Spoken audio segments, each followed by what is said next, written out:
നീ പോക്കോ. ഓ,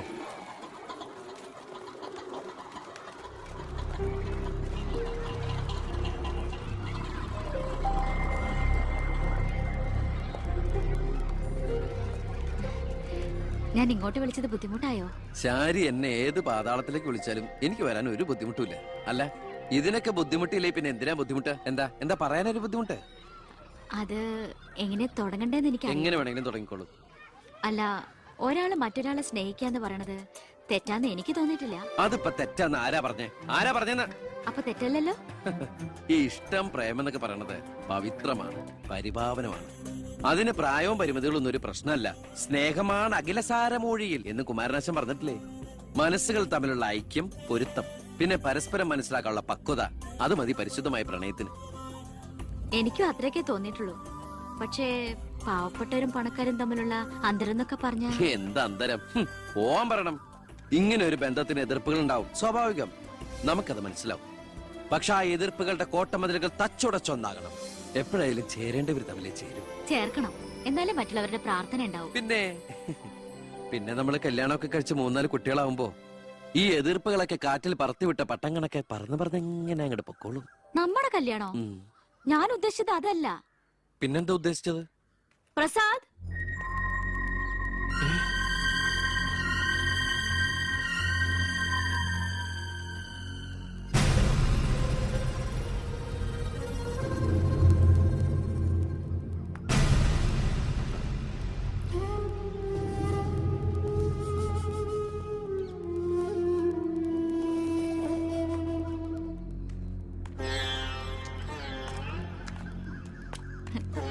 ഇത് പ്രസാദ്, ഈ സ്കൂളിലെ മാഷാ. ഹലോ. ഇവക്ക് ഭയങ്കര പേടിയായിരുന്നു. ഏട്ടന്റെ നല്ല മനസ്സാണ്, പറഞ്ഞാ മനസ്സിലാവുന്നൊക്കെ ഞാനാ പറഞ്ഞത്. ഇപ്പൊ സന്തോഷായില്ലേ? മീനൂട്ടി, എന്താ ഇത്? എന്നാലും നീ സുഹൃത്തുക്കളായിരുന്നു, പിന്നീട് അടുത്തുപോയി. പിരിയാൻ പറ്റണില്ല. ഒരുപക്ഷെ ഏട്ടൻ അറിഞ്ഞിട്ടുണ്ടാവില്ല വീട്ടിൽ എനിക്കൊരു കല്യാണാലോചന നടക്കുന്ന കാര്യം. ഏതാണ്ട് ഉറപ്പിച്ച പോലെ അച്ഛൻ IAS IPS വീട്ടിൽ നിറയ്ക്കാനുള്ള ശ്രമത്തില്. പക്ഷെ എന്റെ ഇഷ്ടം അറിയാൻ ആർക്കും താല്പര്യമില്ല. ചോദിച്ചിട്ടില്ല ഒരു വാക്ക് പോലും ആരും. എനിക്കിപ്പോ പറയാൻ ഏട്ടൻ മാത്രമേ ഉള്ളൂ.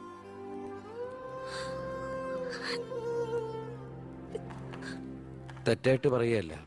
മന്ത്രിയുടെ മകൾ, കോടീശ്വരി, നല്ല വിദ്യാഭ്യാസം, സുന്ദരി, ആർക്കും മോഹം ഉണ്ടാവും. ഞാൻ അറിഞ്ഞിരുന്നില്ല മന്ത്രിയുടെ മകളാണെന്നൊന്നും. ഒരുപക്ഷെ എന്റെ ക്യാരക്ടർ അറിയാവുന്നതുകൊണ്ടാവാം മീനു അത് മാത്രം എന്നിൽ നിന്ന് മറച്ചു വെച്ചത്. എന്റെ ആഗ്രഹങ്ങൾക്ക് ഞാൻ എന്നൊരു പരിധി വെച്ചിരുന്നു. വീട്ടിലാരൊക്കെയുണ്ട്? അച്ഛൻ, അമ്മ, പെങ്ങമാർ. അവരുടെയൊക്കെ ഏക പ്രതീക്ഷയും അത്താണിയും ഞാൻ തന്നെയാ. MPhilന്റെ റിസൾട്ട് വന്നാൽ എനിക്ക് ഏതെങ്കിലും ഒരു മാനേജ്മെന്റ് കോളേജിൽ ലെക്ചർ പോസ്റ്റ് ഉറപ്പാ. അത് കഴിഞ്ഞ് കൃഷ്ണകുമാറിനെ കാണണമെന്ന് വിചാരിച്ചിരിക്കുകയായിരുന്നു ഞാൻ. ശക്തമായ എതിർപ്പുകൾ ഉണ്ടാവും. അതിനൊക്കെ തരണം ചെയ്യാനുള്ള തന്റെ കൂടെ ഉണ്ടോ? ഉണ്ട്. എങ്കിൽ ഞാൻ കൂടെ ഉണ്ടാവും.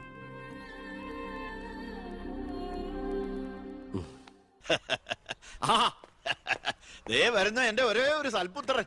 നാട് ഭരിക്കുന്ന മന്ത്രിയൊക്കെ നാട് ഭരിച്ചാലല്ലേ തിരക്കറിയാൻ പറ്റും. അല്ല, ഞാൻ മോനെയാണ് ഉദ്ദേശിച്ചത്. നേരെ അടുക്കളയോട്ട് പോവാന്നോ?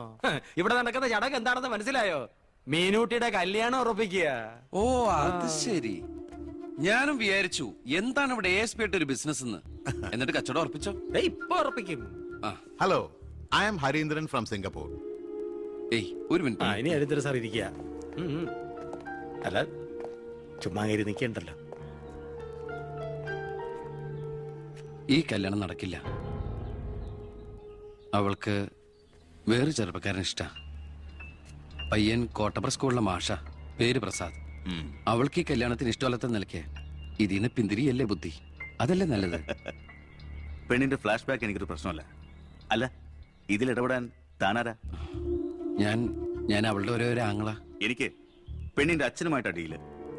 ഇവിടുത്തെ മന്ത്രിക്ക് ഒരു IPS ആവശ്യം. എനിക്കൊരു മന്ത്രി, ഒരു ഗീവ് ആൻഡ് ടേക്ക് പോളിസി.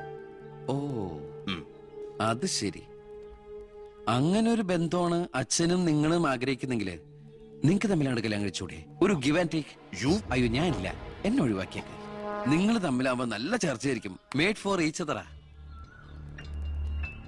അവൻ ചിരിച്ചോണ്ടാ ഇടപഴകുന്നേ. കുഴപ്പമില്ലെന്ന് തോന്നുന്നു. ചിരിച്ചോണ്ട് പൊളിച്ച തെറി പറയാനും എടുക്കന മകനെ. വാ മോളെ. നമ്മൾ എന്തായാലും ഈ കല്യാണം നടത്താൻ പോണില്ല. പിന്നെ എന്തിനാ ഈ വേഷം കെട്ടില്ലേ? മോളാത്തേക്ക് അച്ഛന്റെ വെറും നേരം പൊക്കളല്ലേ ഇതൊക്കെ. എടാ ചുമ്മാ അമ്മേ. ആ അപ്പൊ ഇറങ്ങല്ലേ? അവിടെ ASP മോൻ പോവാൻ ധൃതി കാണിക്കണു. ചെല്ല്. ഡാ, നീ ഞങ്ങളെ അവമാനിക്കാൻ മനഃപൂർവ്വം കച്ചകെട്ടി ഇറങ്ങിയിരിക്കണോ? അങ്ങനെയാണെങ്കിൽ അങ്ങനെ. അച്ഛനെന്താ IAS IPS ഒക്കെ കാണുമ്പോ ഇത്ര ആക്രാന്തം? വിദ്യാഭ്യാസ മന്ത്രി ആയതുകൊണ്ടാണോ വിദ്യാഭ്യാസം കുറവായതുകൊണ്ടാണോ? അല്ല പറഞ്ഞു കൊടുക്ക സാറേ, ഇംഗ്ലീഷ് അക്ഷരങ്ങൾ എന്താ അത്ര ഭ്രമമെന്ന്? ഇയാള് ദേ ഒരു IPS കാരനെ പിടിച്ച് ലീവ് എടുപ്പിച്ചിട്ട് ഫൈനാൻസിങ് കമ്പനി തുടങ്ങിയിരിക്കുക. അത് പിന്നെ അഴിമതിയിലൂടെ കിട്ടിയ കള്ളപ്പണം സൂക്ഷിക്കാൻ മറ്റൊരു മാർഗം വേണ്ടേ എന്ന് ചിലര് പറയുമെന്ന്. ഇപ്പതാ കളക്ടറെ കൊണ്ട് ലീവ് എടുപ്പിക്കാൻ പോവാ 5 സ്റ്റാർ ഹോട്ടൽ തുടങ്ങാൻ. ഇതുമൂലം രാജ്യത്തിന് നഷ്ടപ്പെടുന്നത് ഒരു IAS കാരന്റെ IPS കാരന്റെയും സേവനം. അയ്യോ, അതോർത്ത് സാറ് സങ്കടപ്പെടരുത്. ഇവരുടെ സേവനം നഷ്ടമാകുന്നോണ്ട് രാജ്യത്തിന് ഗുണമേ ഉള്ളൂ, ദോഷമില്ല. അത് മോൻ സാർ മനസ്സിലാക്കണം. അച്ഛന് വെട്ടിപ്പിടിക്കാനും ഷോ കാണിക്കാനും എന്തിനാ സ്വന്തം കുട്ടികളുടെ ഇഷ്ടങ്ങൾ കുരുതി കൊടുക്കുന്നത്? അച്ഛനോട് ഞാൻ പറഞ്ഞല്ലേ മീനുട്ടിയുടെ ഇഷ്ടത്തെ കുറിച്ച്. ഇനിയെങ്കിലും അച്ഛൻ അവൾ ആഗ്രഹിച്ച കല്യാണം നടത്തി കൊടുക്ക്. ഇല്ല, ഞാൻ ജീവിച്ചിരിക്കുമ്പോ ഞാൻ തീരുമാനിച്ച കല്യാണം നടക്കൂ. എന്തിനാ അച്ഛൻ ഇത്ര വാശി? ഞാനും അച്ഛന്റെ മോൻ തന്നെയാ. അതേ വാശി തന്നെ ഞാൻ പറയാ. ഞാൻ ജീവിച്ചിരിപ്പുണ്ടെങ്കിൽ അവൾ ആഗ്രഹിച്ച കല്യാണം നടക്കൂ. കാണാം. ഇതൊന്നും ഞാനത്ര വലിയ കാര്യമാക്കുന്നില്ല സർ. എന്റെ തീരുമാനങ്ങൾക്ക് മാറ്റമില്ല. പക്ഷെ പ്രശ്നം അതല്ല. പെണ്ണിന്റെ സ്നേഹബന്ധത്തിന് സ്ട്രോങ് ആയി സപ്പോർട്ട് ചെയ്യുന്ന ഒരാള് കുടുംബത്തിൽ തന്നെ ഉള്ളപ്പോ ഛോ, അവനെ വീട്ടിൽ നിന്ന് അടിച്ച് പുറത്താക്കി പടിയടച്ച് വിണ്ണം വെച്ചാൽ പത്രക്കാർ വേറെ കഥകൾ ഉണ്ടാക്കും. ഇത് കൊല്ലാനും വയ്യ വളർത്താനും വയ്യ എന്ന് പറഞ്ഞ അവസ്ഥയിലപ്പോ അച്ഛൻ ടെൻഷൻ അടിച്ച് വെറുതെ BP കൂട്ടല്ലേ. സർ, എനിക്കൊരു കോൺഫിഡൻസ് ഉണ്ട്. ഞാൻ ഇറങ്ങുന്നു. സർ, ഒരു മിനിറ്റ്. ഇനി എന്താ ചെയ്യേണ്ടതെന്ന് ഞാൻ പറയാൻ സാറിന് അറിയാലോ. അച്ഛാ, അച്ഛന്റെ മൊബൈൽ ഒന്ന് തന്നെ.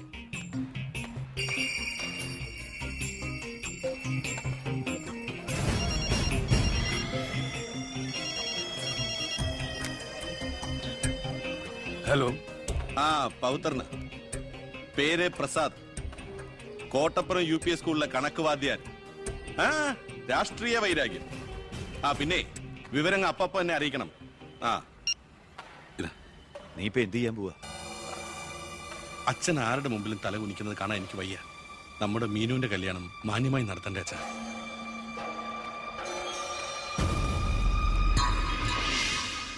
ഇപ്പൊ പോയിക്കോ. നമുക്ക് വൈകുന്നേരം അമ്പലത്തിൽ വെച്ച് കാണാം. അമ്പലത്തിൽ വരുമ്പോ പറയും ലൈബ്രറിയിൽ വെച്ച് കാണാന്ന്. ലൈബ്രറിയിൽ വരുമ്പോ പറയും പ്ലീസ്, ഇത് സ്കൂളാണ്. ആണോ? ഞാൻ വിചാരിച്ചു മാർക്കറ്റാണെന്ന്. ദേ, ഞാനൊരു കാര്യം പറയാം. എന്റെ കല്യാണം ഉറപ്പിച്ചു. ഉറപ്പിച്ചല്ലേ ഉള്ളൂ, കഴിഞ്ഞിട്ടില്ലല്ലോ. അന്ന് കളിയാക്കി വിളിച്ച ഇനി ഇങ്ങനെ ഒഴിപ്പാൻ തന്നെയാണ് പ്ലാനെങ്കിൽ ഞാൻ അയാളെ കെട്ടി അങ്ങ് പോവും. ഓ ആയിക്കോട്ടെ. എന്നിട്ടേ ഞങ്ങൾക്ക് ഉണ്ടാവുന്ന കുട്ടിയെ ഞാൻ ഇവിടെ തന്നെ പഠിപ്പിക്കും. എന്നിട്ട് കൊച്ചിനെ നോക്കി പറഞ്ഞാ മതി, എനിക്ക് പിറക്കാതെ പോയ മകനാണല്ലോ നീ എന്ന്. കേട്ടോ? മീനുട്ടി, എനിക്ക് വേറെ പണിയുണ്ട്, ഞാൻ പോവാ. ഓ, ഇങ്ങനെ ഒരു മണിക്കൂസിനെയാണല്ലോ ഈശ്വര ഞാൻ സ്നേഹിച്ചത്. ഇന്ത്യയുടെ